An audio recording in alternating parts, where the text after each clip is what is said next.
খবর শুনছেন দৈনিক সংবাদ চ্যানেল থেকে। আজ জানাবো পশ্চিমবঙ্গ, দেশ এবং বিশ্বের বাছাই করা সমস্ত গুরুত্বপূর্ণ তাজা খবর। শুরুতেই জানিয়ে দেব সংবাদ শিরোনাম। বর্ধমানে বিভীষিকা, বিজেপির লাগাতার হুমকি, ভয়ে আত্মঘাতী তৃণমূলের সুশান্ত। তৃণমূলকে ভোট দেব বলাতেই মহিলাকে ঠাসিয়ে চর বিজেপি নেতার। না হলে বুলডোজার চলে যাবে, কেউ বাঁচাতে পারবে না। যোগী আদিত্যনাথের পর এবার দিলীপ ঘোষের মুখে বুলডোজার হুমকি। ভোটের মুখে বড় ভাঙন, 400 পরিবার তৃণমূল ছেড়ে সিপিএমে, পার্টি অফিসে উঠল লাল পতাকা। 90 দিনের চার্জশিট নয়, বেলডাঙ্গা কাণ্ডে 15 অভিযুক্তের জামিনে ধাক্কায় এনআইএ। মহিষাদলের সকলকে বের করে দিয়ে 90 ঊর্ধ্ব বৃদ্ধার ভোট করানোর প্রতিবাদে জওয়ানদের ঘিরে বিক্ষোভ। বাদরামি করলে সাজোয়া গাড়ি খেয়ে নেব, ফের স্বমহিমায় অনুব্রত। প্রধানমন্ত্রীর সভার আগেই ভেঙে গেল তৃণমূল, বিজেপিতে যোগ দিলেন বড় বড় সব হেভিওয়েট নেতারা। বিরাট ভাঙন, ভোটের আগেই হেরে বসলেন হুমায়ুন, দল ছাড়লেন প্রার্থী সহ সবাই। বিজেপির পতন শুরু হয়ে গিয়েছে, সংসদে হারতেই বিজেপির বিরুদ্ধে রণংদেহী মমতা। অ্যাকশন না হলে অপসারণ, ভার্চুয়াল বৈঠকে ওসিদের কড়া হুঁশিয়ারি সিও মনোজের। আমি বিশ্বাসঘাতক, স্বার্থপর, টিএমসিতে গিয়ে বিরাট ভুল করেছি। ভোটের 5 দিন আগে বোমা ফাটালেন হেভিওয়েট তৃণমূল নেতা এমএলএ। জোর করে আবাসনে ঢুকে ভোট প্রচার করেছেন। তাপসের বিরুদ্ধে থানায় অভিযোগ, কি বললেন বিজেপি প্রার্থী। ডোমকলে লালঝড়, ভোটের মুখে তৃণমূল ছাড়লেন 400 পরিবার, বেদখল দলীয় কার্যালয়। মমতা অভিষেকের ভোট প্রচারে খরচ কোটি কোটি টাকা, জানেন এই টাকা কোথায় তৃণমূল পায়। বিজেপিকে ভোট দেবেন কৌস্তব বলতেই মহিলা টিএমসি কর্মী বললেন, জন্ম থেকে মৃত্যু পর্যন্ত মমতা দেখছেন আর তার সঙ্গেই থাকবো। মমতাই ফের মুখ্যমন্ত্রী, বলছেন পুরীর সেবায়েত, নম্বর নিয়েও দিলেন বড় পূর্বাভাস। বাদরামি করলে সাজোয়া গাড়ি সব খেয়ে নেব, কমিশনকে হুঁশিয়ারি কেষ্টর। কংগ্রেস থেকে তৃণমূলে, তৃণমূল থেকে আবার কংগ্রেসে, ফের তৃণমূলে, এবার যোগ বিজেপিতে। চেনেন এই প্রাক্তন বিধায়ককে। ভাঙড়ে মমতার সভায় সাপুড়ে, কারণ ঘিরে গুঞ্জনের মাঝে ফাঁস করলেন আসল কথা। বিনামূল্যে ট্রেন যাত্রা এবং মাসে 5,000 টাকা ভাতা, ভোটে জিতলে সাংবাদিকদের জন্য বড় প্রতিশ্রুতি দিল বিজেপি। ব্রিটেনে আশ্রয় পেতে সমকামী সাজছেন পাকিস্তানি ও বাংলাদেশি অভিবাসীরা। ইউপিতে বুলডোজার শুধু রাস্তা বানায় না, মাফিয়াদেরও চাপা দেয়, ধূপগুড়িতে মন্তব্য যোগী আদিত্যনাথের। নারী বন্দনার আড়ালে উত্তর ভারতের আধিপত্য, লোকসভায় বিল ধাক্কা খেতেই বিজেপির রাজনৈতিক অভিসন্ধি নিয়ে উঠছে প্রশ্ন। সোমবার সংসদ ডাকুন, পুরনো বিল আনুন, প্রিয়াঙ্কা গান্ধীর মোদী সরকারকে সরাসরি চ্যালেঞ্জ।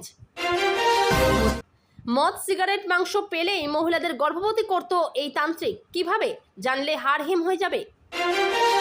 ভাঙন অব্যাহত, মোদীর সভার আগেই তৃণমূল ছেড়ে বিজেপিতে একাধিক হেভিওয়েট। ভোট বাংলার বিরাট আপডেট, ওপিনিয়ন পোলের রেজাল্ট আউট, হাড্ডাহাড্ডি লড়াইয়ে কার দখলে নবান্ন। দেখুন, এতক্ষণ শুনছিলেন সংবাদ শিরোনাম, এখন আসছে বিস্তারিত খবরে। তার আগে ছোট্ট একটা অনুরোধ, চ্যানেলে নতুন হয়ে থাকলে চ্যানেলটি সাবস্ক্রাইব করবেন। নির্বাচনের প্রাক্কালে উত্তপ্ত পূর্ব বর্ধমান শহরের নীলপুর আমবাগান এলাকায় এক তৃণমূল কর্মীর অস্বাভাবিক মৃত্যুকে কেন্দ্র করে শুরু হয়েছে তীব্র রাজনৈতিক চাপানোতর। মৃতের পরিবারের সরাসরি অভিযোগ, বিজেপি কর্মীদের হুমকির জেরেই আত্মঘাতী হয়েছেন ওই ব্যক্তি। তিনি নীলপুর আমবাগান এলাকার বাসিন্দা ছিলেন এবং নীলপুর বাজারে মাছের ব্যবসা করতেন। সুশান্তর পরিবারের দাবি, গত কয়েকদিন ধরেই স্থানীয় কিছু বিজেপি কর্মীর সঙ্গে তার বিবাদ চলছিল। মৃতের স্ত্রী টুম্পা দাসের অভিযোগ, মাছের ব্যবসা বন্ধ করে দেওয়ার হুমকি দেওয়া হচ্ছিল সুশান্তকে। তাকে এলাকা ছাড়ার জন্য ক্রমাগত চাপ সৃষ্টি করা হচ্ছিল। এই মানসিক চাপ সহ্য করতে না পেরে গত কয়েকদিন ধরেই অবসাদে ভুগছিলেন তিনি। ঘটনার দিন বিকেলে টুম্পা তার মেয়েকে নিয়ে বাইরে গিয়েছিলেন। বাড়ি ফিরে এসে তিনি দেখেন ঘরের ভেতর গলায় দড়ি দিয়ে ঝুলন্ত অবস্থা রয়েছেন সুশান্ত। দ্রুত তাকে উদ্ধার করা হলেও শেষ রক্ষা হয়নি। ঘটনার খবর পেয়ে সুশান্ত দাসের বাড়িতে পৌঁছান বর্ধমান শহর তৃণমূল সভাপতি তন্ময় সিংহ রায় এবং তৃণমূল প্রার্থী খোকন দাস। সেখানে দাঁড়িয়ে বিজেপির বিরুদ্ধে ক্ষোভ উগরে দেন তারা। খোকন দাস বলেন, নির্বাচন কমিশনের ছত্রছায়ায় থেকে বিজেপি কর্মীরা এখন থেকেই সাধারণ মানুষ ও আমাদের কর্মীদের হুমকি দিতে শুরু করেছে। সেই চাপ সহ্য করতে না পেরেই সুশান্ত এই চরম সিদ্ধান্ত নিয়েছেন। আমরা দোষীদের কঠোর শাস্তির দাবি জানাচ্ছি। ভোটের আবহে পাণ্ডবেশ্বরে উত্তেজনা ছড়ালো এক মারধর শ্লীলতাহানির অভিযোগকে কেন্দ্র করে। অভিযোগের তীর বিজেপির এক স্থানীয় নেতার দিকে। ঘটনায় ইতিমধ্যেই পুলিশ অভিযুক্তকে গ্রেপ্তার করেছে এবং তদন্ত শুরু করেছে। ঘটনার সূত্রপাত শুক্রবার সকালে। এলাকায় বিজেপি প্রার্থী জিতেন্দ্র তিওয়ারির সমর্থনে প্রচারে বেরিয়েছিলেন কয়েকজন কর্মী। সেই দলে ছিলেন স্থানীয় নেতা প্রহ্লাদ সাহ। অভিযোগ, বাঙালপাড়া এলাকার এক বাসিন্দা শ্রাবণী চক্রবর্তীর বাড়িতে গিয়ে তারা ভোট চেয়েছিলেন, কিন্তু ওই মহিলা স্পষ্ট জানিয়ে দেন তিনি তৃণমূলকেই সমর্থন করবেন। এরপরই পরিস্থিতি উত্তপ্ত হয়ে ওঠে বলে অভিযোগ। পরিবারের দাবি, এই উত্তর শুনে ক্ষিপ্ত হয়ে ওঠেন ওই বিজেপি নেতা।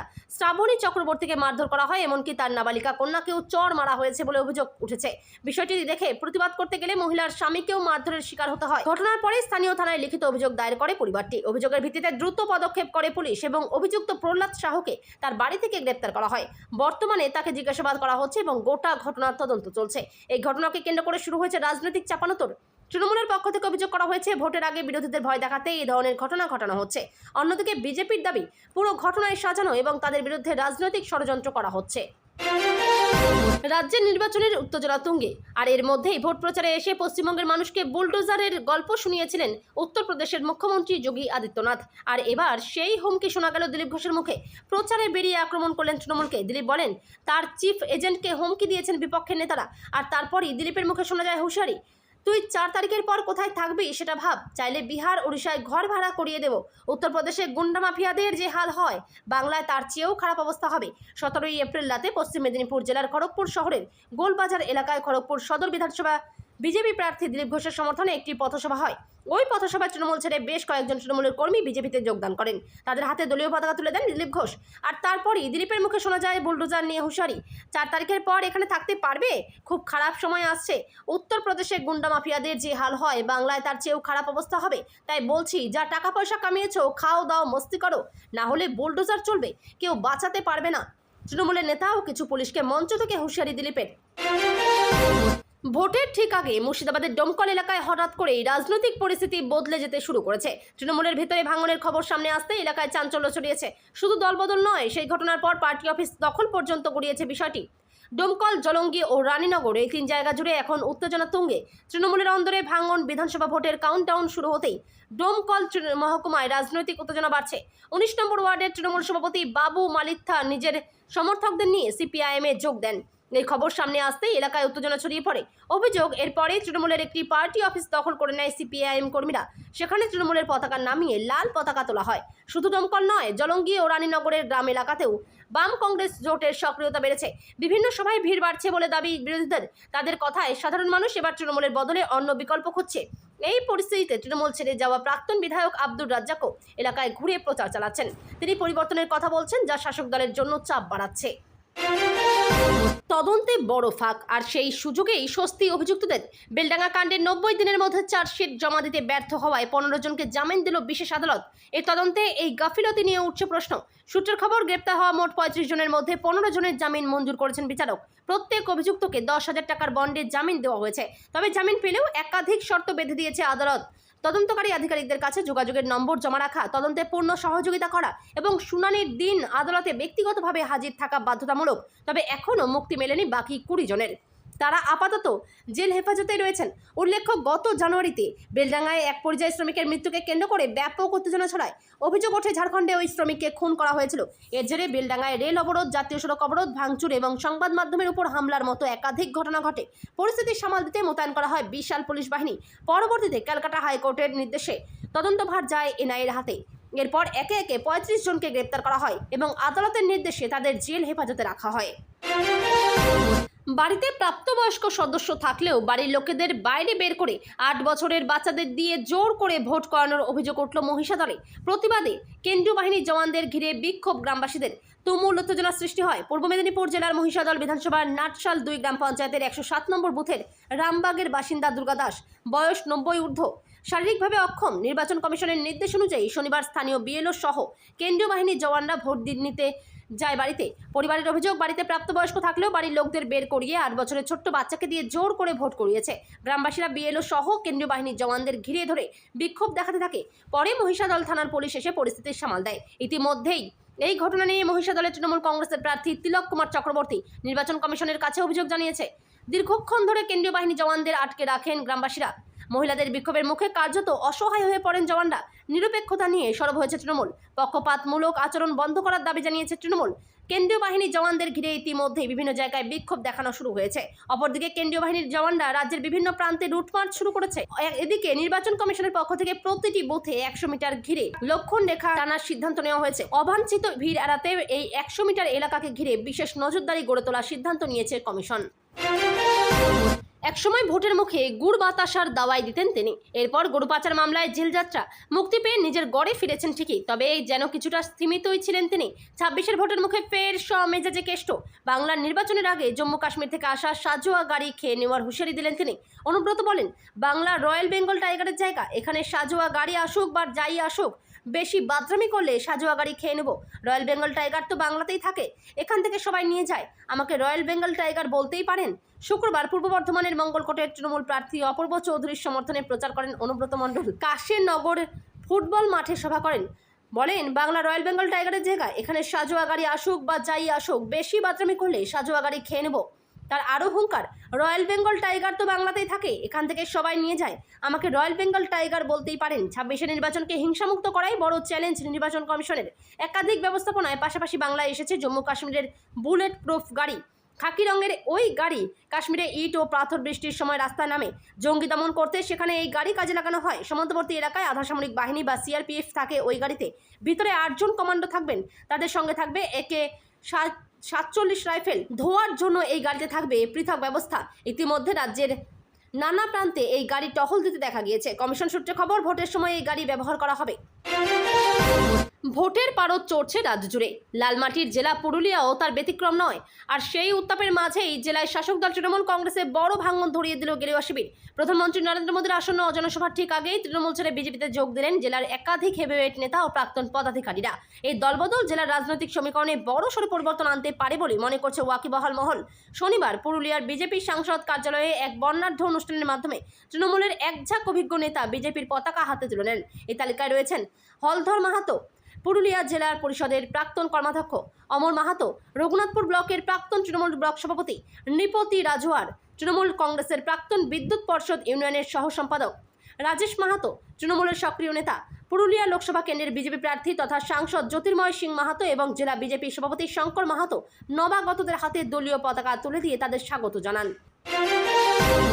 বড় ধাক্কা, হুমায়ুন কবিরের দল এজিইউপিতে বড় ভাঙন। তৃণমূলে যোগ দিলেন কুলটির প্রার্থী তাহির খান সহ 50 জন। কুলটিতে মজবুত হলো অভিজিৎ ঘটকের অবস্থান। আসানসোল পশ্চিম বর্ধমান বিধানসভা নির্বাচন 2026-এর ঠিক আগে রাজ্যের রাজনৈতিক অঙ্গনে বড়সড় চমক। উদীয়মান রাজনৈতিক দল এজেইউপিকে বড় ধাক্কা দিয়ে কুলটি বিধানসভা কেন্দ্রের প্রার্থী তাহির খান তার প্রায় 50 জন সমর্থকের সঙ্গে নিয়ে যোগ দিলেন তৃণমূল কংগ্রেসে। শনিবার তৃণমূল প্রার্থী অভিজিৎ ঘটকের দাদা ও আসানসোল উত্তরের প্রার্থী মন্ত্রী মলয় ঘটকের উপস্থিতিতে আনুষ্ঠানিকভাবে তৃণমূলের পতাকা হাতে তুলে নেন তাহির খান। এই যোগদানের ঘটনায় কুলটি কেন্দ্রের নির্বাচনী সমীকরণে বড় পরিবর্তনের ইঙ্গিত মিলছে। রাজনৈতিক মহলের মতে এই ঘটনায় কুলটিতে তৃণমূলের অবস্থান আরও মজবুত হলো এবং প্রার্থী অভিজিৎ ঘটকের পাল্লা অনেকটাই ভারী হয়ে উঠল। অন্যদিকে এজিইউপির জন্য এটি বড় ধাক্কা, বিশেষ করে যখন দলটি রাজ্যের তৃতীয় শক্তি হিসেবে নিজেদের প্রতিষ্ঠিত করার চেষ্টা করছিল। তাহির খান নিজের সিদ্ধান্তের ব্যাখ্যা দিতে গিয়ে বলেন, এজিইউপি থেকে প্রার্থী হওয়ার সিদ্ধান্তটা কিছুটা তাড়াহুড়ো করে নিয়েছিলাম, এখন সেটা সংশোধন করলাম। তৃণমূল কংগ্রেসের নেতৃত্বে, বিশেষ করে মমতা বন্দ্যোপাধ্যায়, অভিষেক বন্দ্যোপাধ্যায় ও মলয় ঘটকের নেতৃত্বে আমি মানুষের জন্য কাজ করতে চাই। এদিকে এই ঘটনায় এজিইউপি প্রধান হুমায়ুন কবিরের কৌশল ও নেতৃত্ব নিয়ে ইতিমধ্যেই প্রশ্ন উঠতে শুরু করেছে। যদিও তার পক্ষ থেকে এখনও কোনো আনুষ্ঠানিক প্রতিক্রিয়া মেলেনি, তবে রাজনৈতিক মহলে জোর চর্চা শুরু হয়েছে। ভোটের মুখে এই দলবদল যে আসানসোল সহ গোটা পশ্চিম বর্ধমান জেলার রাজনীতিতে বড় প্রভাব ফেলতে চলেছে তা বলাই বাহুল্য। বিরোধী জোটের অনড় মনোভাবের কাছে পরাজিত বিজেপির আস্ফালন। সংসদে আটকে গিয়েছে মহিলা সংরক্ষণ সংক্রান্ত 131তম সংশোধনী বিল। শুক্রবারের ওই ঘটনার পরই বিজেপির বিরুদ্ধে চড়া সুর মমতা ব্যানার্জির। ভোটাভুটিতে গেরুয়া শিবিরের হার তুলে ধরে তৃণমূল সুপ্রিমোর সাফ দাবি, বিজেপির পতন শুরু হয়ে গিয়েছে। তৃণমূল প্রার্থীদের সমর্থনে আয়োজিত শনিবার হাওড়ার পাঁচলার উলুবেড়িয়া পূর্বের নেতাজি সংঘের মাঠে আয়োজিত এক জনসভা বক্তব্য রাখেন তৃণমূল নেত্রী। তিনি দাবি করেন, সংস্কারের নামে মহিলা সংরক্ষণ বিল আসলে দেশকে বিভক্ত করার একটি অপচেষ্টা ছিল। তার হুঁশিয়ারি, বিজেপির পতন শুরু হয়ে গিয়েছে, ওদের একক সংখ্যাগরিষ্ঠতা নেই, অন্যদের কাঁধে ভর করে টিকে আছে। সংসদে আমরা ওদের হারিয়েছি, খুব শীঘ্রই দিল্লি থেকে ওদের সরাবো। প্রস্তাবিত সীমানা পুনর্নির্ধারণ বা ডিলিমিটেশন প্রক্রিয়ার আড়ালে কেন্দ্র আসলে বাংলাকে তথা সারা দেশকে ভাগ করার চক্রান্ত করছে বলে বিজেপি অভিযোগ করেন মমতা ব্যানার্জি। লোকসভা আসন সংখ্যা 543 থেকে বাড়িয়ে 850 করা এবং 2029 সালের সাধারণ নির্বাচনের আগে নারীদের জন্য 33% সংরক্ষণের প্রস্তাব দেওয়া এই বিতর্কিত বিলটি প্রয়োজনীয় 2/3 সংখ্যাগরিষ্ঠতা না পাওয়ায় খারিজ হয়ে গিয়েছে। এই প্রসঙ্গে মুখ্যমন্ত্রী মনে করিয়ে দেন, তৃণমূল কংগ্রেস 1998 সাল থেকেই নারী সংরক্ষণের জন্য লড়াই করছে এবং বর্তমানে সংসদে তাদের মহিলা সাংসদদের সংখ্যা উল্লেখযোগ্য। তিনি বলেন, নারী সংরক্ষণ নিয়ে বিজেপির উচিত আমাদের কাছে